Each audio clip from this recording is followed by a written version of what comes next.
how did you understand like you were going to be the guy of the flipping and resale channel, like of YouTube? Like you'd be the guy. What made you popular? So flipping channels were, you know, there was flipping channels. There was collecting channels. At what point did you realize or think that it might be a thing? I actually have some insight to this as well because I was with you. Yeah. To where you were like, I want to take what the reselling community is doing, the collecting community is doing, and give them much more than we're getting from the content that was available.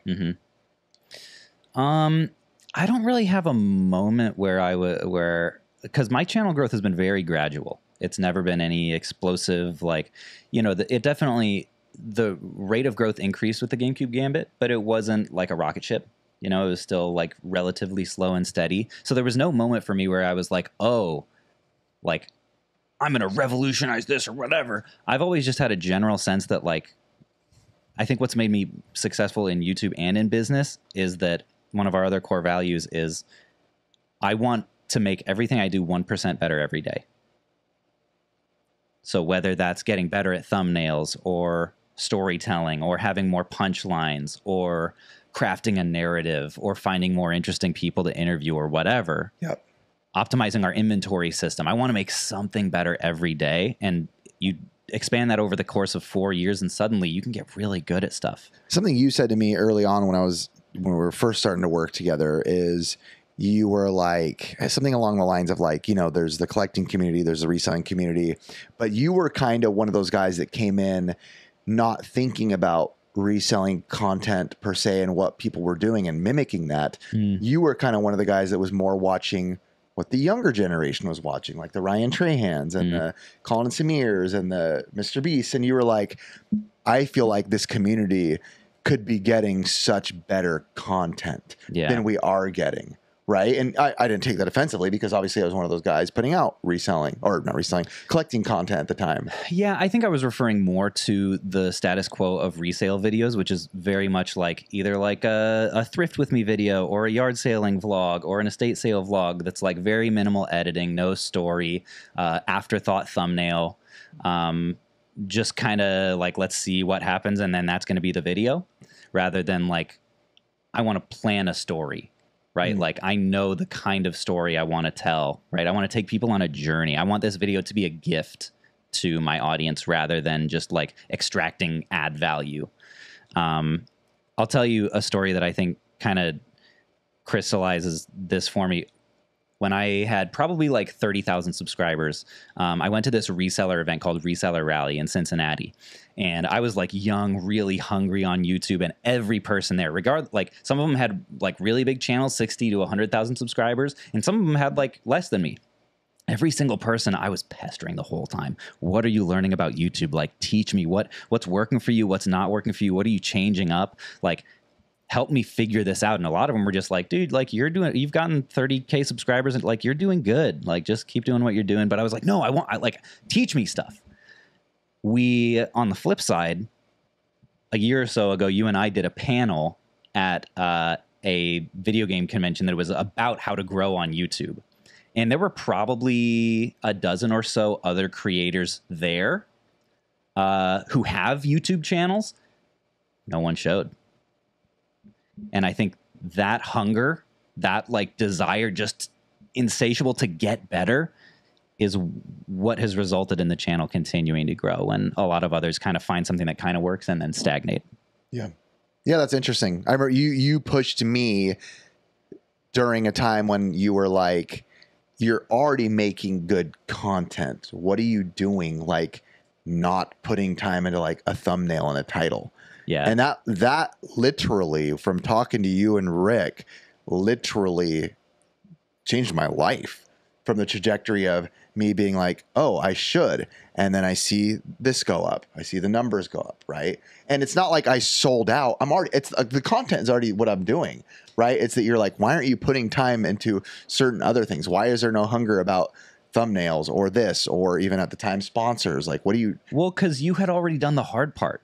which is making great videos. Yeah, that's but you the hard weren't part. giving people the chance to discover it because your thumbnails were so terrible. They were so bad. Just a million images of PNGs of like little Samson image over here, this crowd, this things everywhere. And now it's funny. We were talking just the other day. I've literally gone to the opposite side where I'm putting as little as my thumbnails as possible. Like literally me, you can't see the games and simple. It's nothing behind me. Yeah. It's not low effort. It's simplicity. Strategic simplicity. Yeah. One of my favorite things is finding channels like that that are getting relatively low views relative to the quality of the stuff they're making, the stories that they're telling, and just saying, and I try to fight the urge to be the guy that's giving unsolicited advice, like, oh, look at me, I got a big channel, I got something to say. Yeah. But when I find one, I'm like, dude, do you know that if you just redirected some of your effort over here, you could see 2, 5, 10 times the results and not do any more work. Yep. It's like finding a penny stock. Yep. You know, and just being like, hey, like, you just need to get pushed over the cliff and you're going to see so much momentum. It makes me so happy. Were you aware when you started focusing more on the reselling, like that resellers could receive a lot of hate? Were you prepared for it? Or were you just kind of like, this is what I'm doing, like, yippee, yeah, right? Like, and then realize later, like, oh, yeah, people don't like this. Like, did you have an awareness of it? I don't think anyone can really be prepared for it. It's not something that they train you for. You know, there's nowhere that you can go to like prepare. I don't think. It's kind of something that and different channels will receive different levels of it. Totally. You know, like you can, if you're in a relatively tight niche and like your content isn't getting served to a lot of people who don't already know you, you'll likely, stay in a pretty tight group of people who are kind of cool with you. And like, not everyone has that experience. And especially when you're new, people in general like to root for you a lot more. It's once you become the status quo, you become the incumbent. I was saying in my video earlier that like nobody's favorite store is Walmart, right? That's freaking boring, right? They're the bad guy. It's Goliath. No one roots for Goliath. Yeah. So while you're small, you're still David, and everyone wants to root for you. Yeah. Because you're the underdog. Maybe prepare is the wrong word. Did you ever anticipate it? Did you ever go into it being like, man, if I put out this video about like all this reselling, like people might not like this? I kind of always knew that, like, because I've never shied away from the controversial topics and like saying, like when there was all of the WADA frenzy about graded games, I have a very deep instinct in me for balance, right? I made a video recently interviewing the CEO of Limited Run Games because not because like we're chums or anything. I didn't know him beforehand, but I was like, man, the narrative about this company is so overwhelmingly negative online. Is it really that bad? I've never seen him get a chance to really share his side. You don't hear the other side of the narrative. So I was like, man, this could be a great chance to 1, pick up some great Switch games, 2, see a really cool video game store, 3, hear some of his business knowledge, and also contribute to more of a balance in the space. There's something in me that really craves that. So I've leaned into topics where I have kind of a hot take, and I'm like, you know what? Guys, if you're really into video games, like, there's not really a viable alternative in the market right now other than WADA. Like VGA's submission process is completely archaic. You never know when you're going to get your games back or even if they arrive. Like if you're looking to like kind of feel safe and like have more of a sure, like WADA might be the way to go, even if, I probably shouldn't be saying that. Instant hate, I brought it on myself. You got a lot of hate for that. Did you do that right in the heart of all that was going on? I didn't shy away, man. Oh, you didn't shy away. I've given people plenty of reasons to, like, I have all kinds of wrong opinions. So that one, like, you anticipated. You must have known, like, if I put this out, I'm going to get slammed. I just try to be the guy that, like, people can trust to at least say what I really think. There's a lot of pandering out there, and I don't want to be that. You know what? That's I respect that. I mean, that's a good. I like that. I mean, I give you credit. Whether you then agree or not, appreciate right? that. I do. Still, that's respectable, commendable. What's the word? Respect it. I think commendable or commend it. Yeah, because it takes balls to do that. Yeah, it takes cojones. It does. What's interesting, or like that kind of like type of content reminds me of is like you're able to like give the other side of the story, like Tyler Oliveira. Yeah. Like he goes in and goes into that controversy, unbiased. Let everyone talk. Unbiased. You might have to give people context on that one. It's just a channel. It's a YouTube channel. It's like a news. He's not like an official news outlet. He's just somebody that will go into like the most drug-induced city, or like why they're having the issues. Like he'll go to the ground level of that and actually interview people and go through it and show the real side of news that doesn't get shown, right? And let them talk. I And think let 'em that's what talk. I notice is you let both. It'd be like him going into a Trump rally and a Biden rally and not cutting anybody, no matter what they say about either side. You're like, "Yep, okay, yep, okay, that's great. Thank you for your words, you know." And I feel like, yeah, you kind of have that, which does lead to hate, but I think it also leads to, you know, something that is more commended from people like us because it's respectable. You know, it's so easy to pander on YouTube. I remember during that time, Retro Rick was like, he had his Mario that he got graded. Uh-oh, don't expose him. I'm going to expose him. He got it graded with love. He watches. He got his Mario 3 graded. And at the time, it was during the height of the WADA or graded game goodness, right? Where you could sell your graded game for a lot of money. Yeah. And I remember going over the phone call with him. He got it graded. And right when he got it graded and got it back, it was right when all the crap came out about WADA. Uh-oh. And he reached out to me and was like, I don't know what to do. I could sell this game right now because right now this will sell. I think it was something like $27,000 or something. Jeez. Like it will sell for this money right now if I sell it. But now it's public that I got this graded. I don't know what to do. It's WADA, right? Everyone's like, don't sell your WADA just to show them. And Rick was like, I think I'm just not going to sell it and see what happens. He ended up getting like $4,000 for it, like years later. And I was like, and some people. And I admit though, I wish, you know, as his friend, I was like, Rick, I know the community might not like it, but you paid for the game. That's the market right now. I told him, sell it. If you're going to make $25,000 and buy your wife a car, make $25,000 and buy your wife a car right now. You know, he didn't. I don't know if he regretted it. We joked about it later on. It sold, I think, on Whatnot. I remember texting him right when it sold. I'm like, holy F, that sucks, bro. Like, that sucks. That also is bold to do. Like, there aren't that many Whatnot buyers that have that kind of change to throw around. So that's pretty bold.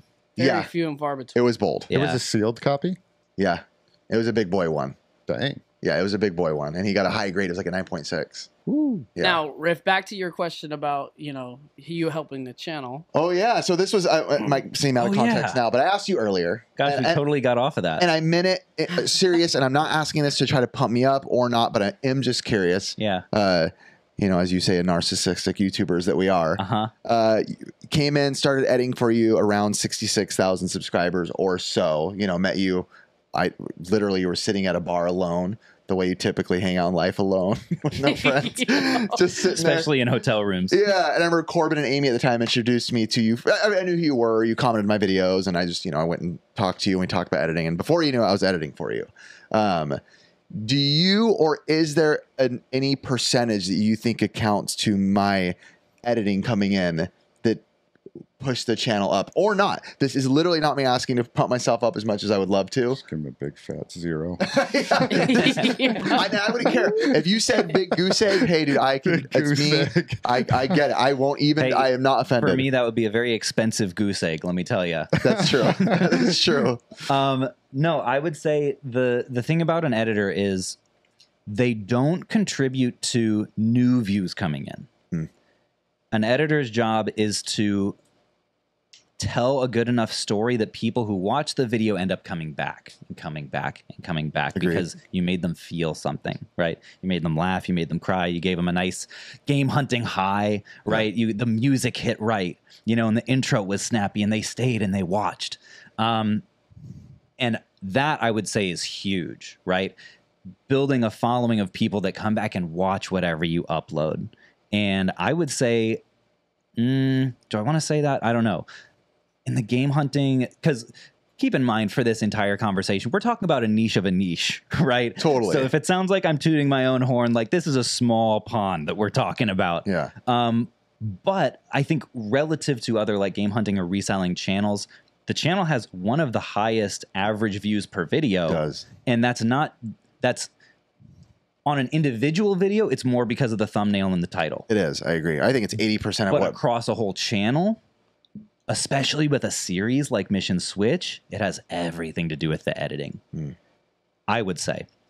I don't know if I could put a number on it, You don't but have I to. would say like you I Put a mean, number, put a number, put a number, put a number. Be careful, the rates might start. we actually, No, we've completely changed the way we do rates. Let's be honest. Up front, we used to do like solid, like this is what it is. Yeah. But now it's so the video could take me anywhere from 10 hours to 30 hours. We don't. afterwards I just ask him, what do you want to get paid? He literally does. We don't even. And now I've gotten to the point where I say final versions in Rev 3, this amount. And you're like, cool. And that's just how we do it. Back in the day, we used to be so tiptoey. I'd be like, well, I don't want to. You did. I did because I was, when you work for someone and it's like, it's a business together. We're not Walmart, as you said earlier. Yeah. Sure, I could try to take advantage, right? And be like, he doesn't know how many hours I put into this.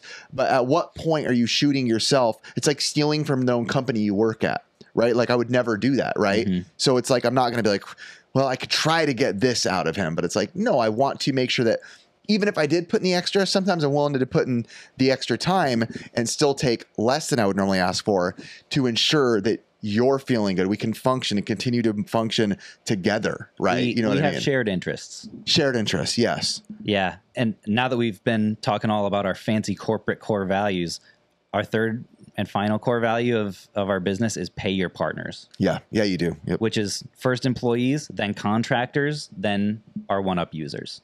Yep. And what that means is I'm not looking for ways to pay my people less. If anything, I want them to feel overpaid rather than underpaid. And that's a very uncommon, especially like in like most video game businesses. Like it's hard, especially when you've got multiple stores.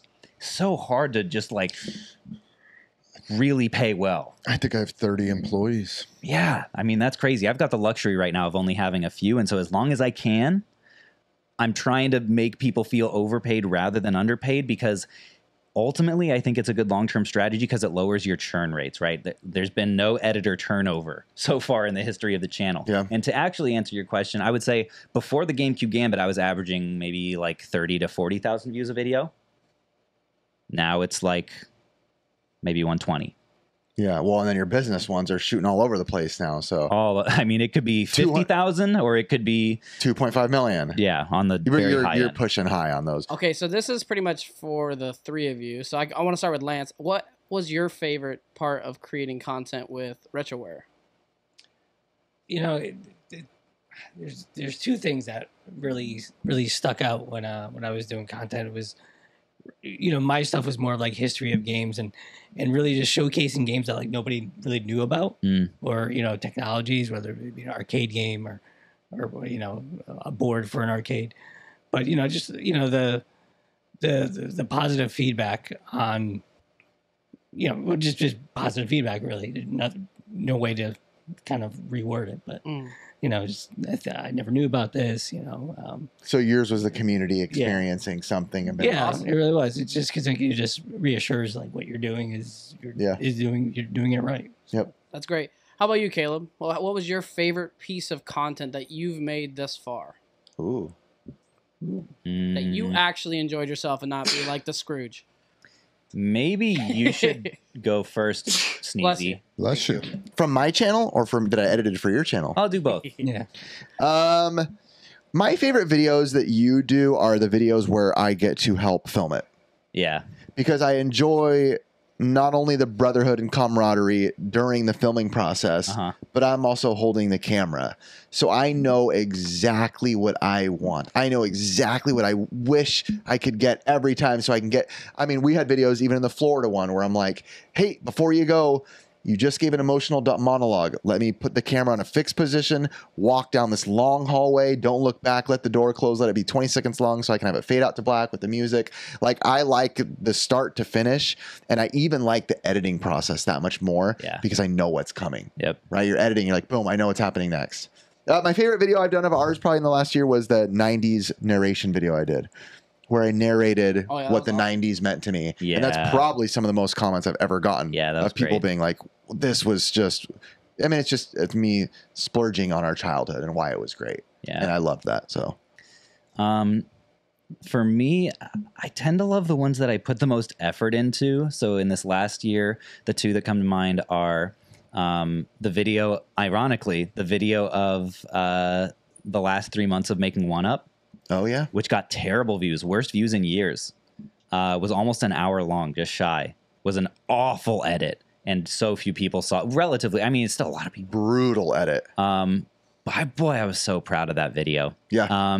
And another one, this is going to sound really self-celebratory, but there was a video that I put out in December that was how I sold $3 million of video games from my basement, which was way more scripted than I normally do. I was drawing on the whiteboard the whole time. It was very teachy, but also high effort in terms of keeping it visually engaging, and kind of walked through the history of the channel too, and felt a little bit like a memoir. And That's a lot. Yeah, that was the video I was referring to, I believe. Yeah, and as, from an editing standpoint, I mean, behind the scenes stuff, like people, to understand, getting close to 45 minutes of narrated footage with just audio is a long task to know that you're going to be editing.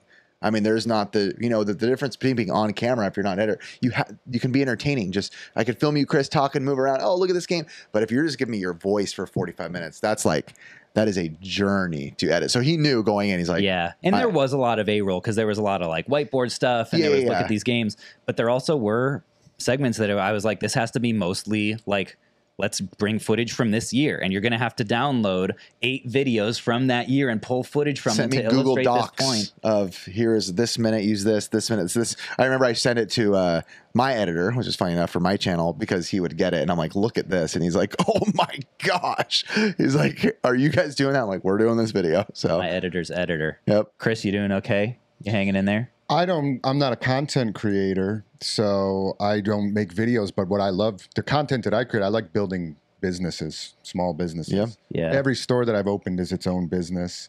And then like Retro World, Lance and I started that one 2015, and then pulling like the team together for SoCal.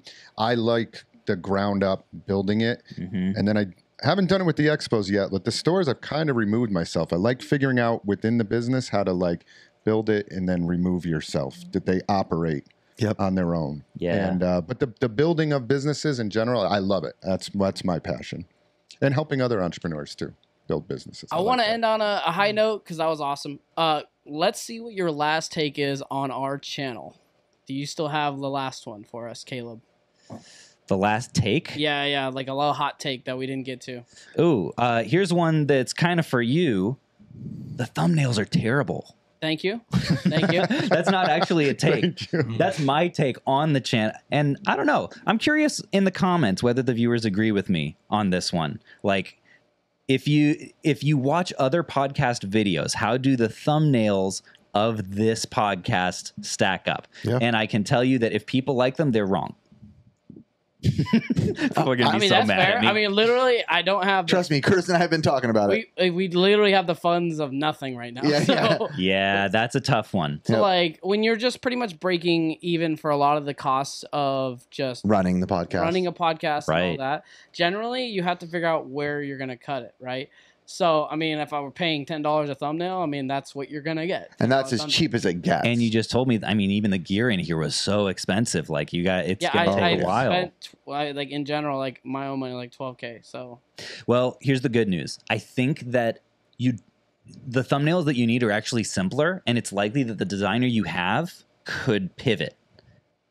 You might be able to still get it done for really cheap. I would just switch the strategy a little bit. We'll talk about it afterwards, but we'll take that. We'll take it. And guys, like I said, we got the One Up app, and we have Chris's Retro World is coming up as well with Lance. And like, guys, go and visit 1-up.app for him. August 23rd through 25th for Retro World. And I want to say, like, I'm glad that Caleb's here, man. Thank you. It's been a long time coming. Lance, thank you for being on. Thank you for filling in for hardworking Ricky. And guys, thank you for all the support. We love you guys so much. Appreciate y'all. Thanks for having me. This has been the highlight of my career. Wrong hot take. Yeah.